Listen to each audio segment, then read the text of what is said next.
La notion d'être et de co-créer ensemble a toujours fait émerger des étincelles dans mon cœur.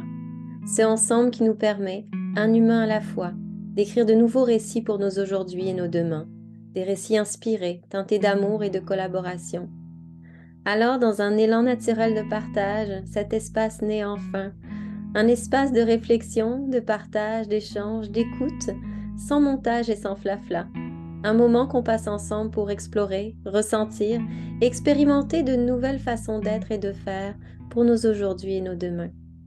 Bienvenue dans le podcast Ensemble demain, un podcast animé par Soenco avec moi, Sophia, au micro. Un espace dédié à l'exploration de thématiques variées, d'idées, d'initiatives qui nous ouvrent le regard, celui qu'on porte sur soi, sur les autres et sur le monde.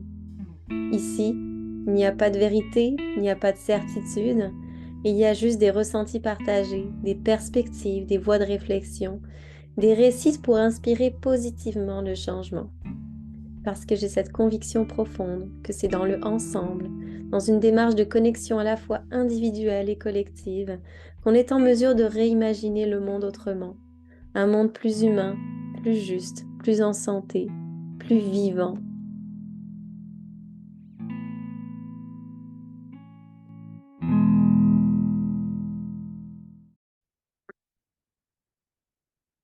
Bonjour, bonjour, bienvenue dans ce nouvel épisode du balado Ensemble demain.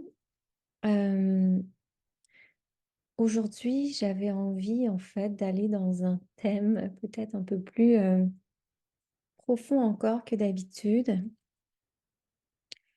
Pourquoi? Euh, parce que, euh, parce que déjà, très intimement, c'est c'est bientôt la fête de mon amoureux, de mon mari. Et, euh, et ça me fait à chaque fois me replonger dans cet amour-là, bien spécial qui nous unit, puis qui a vraiment, ben, en fait, qui est vraiment très différent de ce que j'ai pu connaître en termes d'amour, une autre forme d'amour finalement. Hicham qui est né le jour de la Terre, je trouve ça tellement significatif aussi. Et Hicham qui est là à mes côtés, à me soutenir dans qui je suis, à soutenir mes élans créatifs, mes élans d'entreprendre, puis à finalement œuvrer en équipe avec moi. Alors c'est un peu un épisode que j'ai envie de dédier à cet amour-là, puis peut-être de reconnaître que l'amour euh, nous donne plus qu'une émotion confortable ou parfois inconfortable, mais qu'elle éveille vraiment nos élans d'agir. Puis justement, pour moi, si j'en reviens à la création de mon entreprise, puis de cette énergie d'entreprendre qui m'est un peu tombée dessus, mais quand j'y pense à nouveau, c'est vraiment l'amour euh, qui est venu pousser cet élan-là parce que ben, vous avez peut-être lu ou entendu ce que je partage en lien avec ça, avec ce que m'ont apporté mes enfants, mais Samy, mon premier enfant, m'a amené dans une forme de destruction et de reconstruction. Puis dans cette reconstruction, ce qui a émergé, c'est que pour nourrir cet amour-là que je lui porte, et donc qui me revenait à cet amour que j'ai pour moi, ben, c'était important d'aller revenir dans ce qui est juste euh, et d'aller, par amour, lui donner un exemple d'authenticité, d'écoute de soi qui allait lui permettre, lui, peut-être d'avoir plus d'amour pour lui-même, puis d'écouter ses élans, lui aussi, d'entreprendre dans chaque moment de sa vie.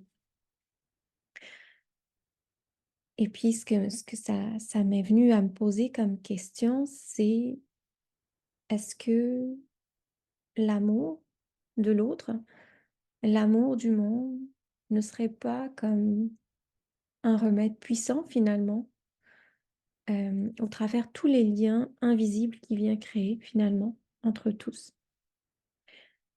Puis, So& Co, ça a été un acte d'amour pour moi, un acte d'amour pour mes enfants. Tout ce que je crée finalement, c'est un acte d'amour envers justement toutes les personnes autour de moi, mais aussi envers un peu toute cette beauté du vivant, puis de l'humanité qui nous entoure, ce qui nous permet finalement d'habiter le monde. Et, euh, et ça n'a pas toujours été comme ça, ma perception de l'amour. Ça a vraiment beaucoup changé, d'abord par cet amour différent, spécial que m'a offert Hicham quand on s'est rencontrés, alors que je n'attendais rien. Et ensuite par l'amour qui nous transporte, puis qui vient avec la maternité, en tout cas qui est venu avec la mienne. Puis il y a eu un moment dans ma vie, vers la fin de ma vingtaine, où j'ai complètement perdu espoir en l'amour. Je me voyais finir seule. Vraiment une vision très sombre de ce que ça pouvait apporter dans ma vie. Et avec Hicham, en fait, j'ai vraiment saisi le sens de l'amour. Ce sens-là, non plus uniquement en tant qu'émotion, confortable ou inconfortable, que passion, mais vraiment en tant qu'action, en tant qu'engagement sincère envers l'autre, peu importe qui il est. Puis la naissance de nos enfants a juste amplifié cette foi-là, en cet amour profond, cette action d'aimer qui qui vient ouvrir des portes en fait, qui vient ouvrir le regard et qui pour ma part ont inspiré mon courage et mon retour au sens, autant à l'intérieur de moi qu'autour de moi. Puis il y a une belle phrase de Victor Hugo qui dit aimer, c'est agir. Puis je trouve que c'est un bel appel finalement à cette réalisation plus profonde que toute autre chose de notre humanité. Et, euh, et l'amour, je pense que plus qu'on le voit, plus qu'on le pense, c'est un petit peu comme un fil d'or qui vient tisser la trame de notre existence, qui nous permet de dépasser les frontières de l'individualisme, puis qui nous ramène justement aussi dans cette dynamique de communauté, d'entraide, de reconnaissance de notre interdépendance. Et c'est dans tout ça, je trouve que l'amour trouve ses racines. Puis l'amour, finalement, c'est plus simplement des mots doux, des promesses. Mais comme le dit Bell Hooks dans son livre, en citant Eric Fromm, elle le définit non plus comme une simple émotion, mais comme un engagement à la fois intentionnel et actif. Et elle amène aussi que c'est pas quelque chose qui nous arrive, mais que c'est finalement un choix délibéré, une intention consciente.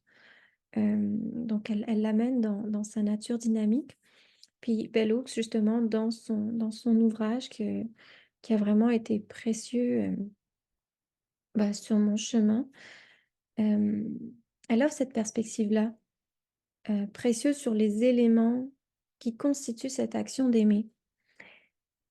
Et puis elle souligne cette importance-là de la dimension du prendre soin, qui souvent va revenir dans les amours qu'on peut vivre, mais elle met aussi en avant d'autres ingrédients qui sont tout aussi essentiels. La reconnaissance, le respect, l'engagement, la confiance, l'honnêteté, la communication ouverte, courageuse, authentique. C'est toutes des choses que en fait, quand je fais le lien, que je retrouve dans cet amour différent que m'a offert Hicham, dans cet amour différent qu'on offre à nos enfants, puis dans cet amour qui est saupoudré dans Soenco, puis dans toutes les interactions finalement. Parce que je pense que c'est aussi embrasser l'idée, cette notion d'amour, qu'on est tous liés. Puis je reviens à l'idée du lien, parce que je pense que pour moi, l'amour, le lien, c'est primordial dans nos sociétés, c'est que tout est entrelacé finalement. Et, et je pense que quand on reconnaît la valeur de cet amour-là, qu'on agit, qu'on le prend aussi comme un acte, comme une action consciente, mais il y a comme des pépites qui naissent et qui nous donnent envie justement de se lever, de faire face aux défis ensemble, de partager, de s'entraider, puis de voir justement la prospérité comme une unique quête individuelle, mais comme quelque chose qu'on partage avec les autres. Et, et je pense que ça soit dans un entreprendre où on pose des gestes au quotidien pour nos proches ou à l'échelle d'une organisation, ben, l'amour, elle a toute sa place dans les actions qu'on porte, puis elle est même essentielle pour nourrir euh, ben, je pense, la culture de société à laquelle on rêve. Puis au niveau de l'entrepreneuriat, de la culture entrepreneuriale, moi j'arrive souvent comme une hurluberlue avec ma notion d'amour en affaires, mais je pense qu'aujourd'hui, j'ai plus peur de le nommer que pour moi, on a besoin davantage de cet amour-là dans le monde des affaires, puis dans nos vies en général. Puis je vais souvent dire aux entrepreneurs que j'accompagne que finalement l'amour et les affaires, c'est pas opposé, mais c'est complémentaire. Et je les encourage d'ailleurs à incorporer consciemment cet amour, cet engagement-là, se prendre soin dans leurs projets, dans leurs relations, dans leurs idées, parce que je pense qu'en adoptant cette approche, on s'ouvre aux autres et, euh, et puis on offre un peu cette expression authentique de qui on est. Et ben, du coup, ben, le pourquoi on entreprend, puis le comment on entreprend, puis les actions qu'on pose dans le concret, ben, deviennent peut-être plus importants que l'idée initiale qu'on avait. Donc, je pense que notre culture entrepreneuriale en a besoin, que nos sociétés en ont besoin, parce que c'est ça, ça nous ouvre cette porte à entrer en résonance avec les autres, à aller dans cet élan commun, d'agir ensemble, puis à briser les silos aussi, ces cloisons-là qui nous séparent, parce que je pense qu'on peut tous se retrouver dans cet acte d'amour. Et puis je pense que ça pourrait apaiser bien des maux dans nos sociétés. Alors à nouveau, c'est un épisode court, mais j'avais envie voilà, d'honorer cet amour pour Hicham, cet amour pour mes enfants, cet amour pour les personnes qui m'entourent, cet amour que j'injecte dans Sto Co. Puis j'ai envie de nous inviter ensemble à réfléchir au travers cet épisode à l'échelle de nos vies, à l'échelle autant personnelle que professionnelle. Comment intégrer cet acte d'amour dans nos actions pourrait modifier un peu la trajectoire de nos activités, des relations qu'on nourrit, des choix qu'on fait. Alors, c'est un peu sur cette question que j'avais envie de, de nous laisser, euh, puis qu'on peut approfondir ensemble dans un échange un peu plus intime si vous le souhaitez. Alors voilà, c'était un peu ça que j'avais envie de dire sur l'amour aujourd'hui. Je vous souhaite une belle journée.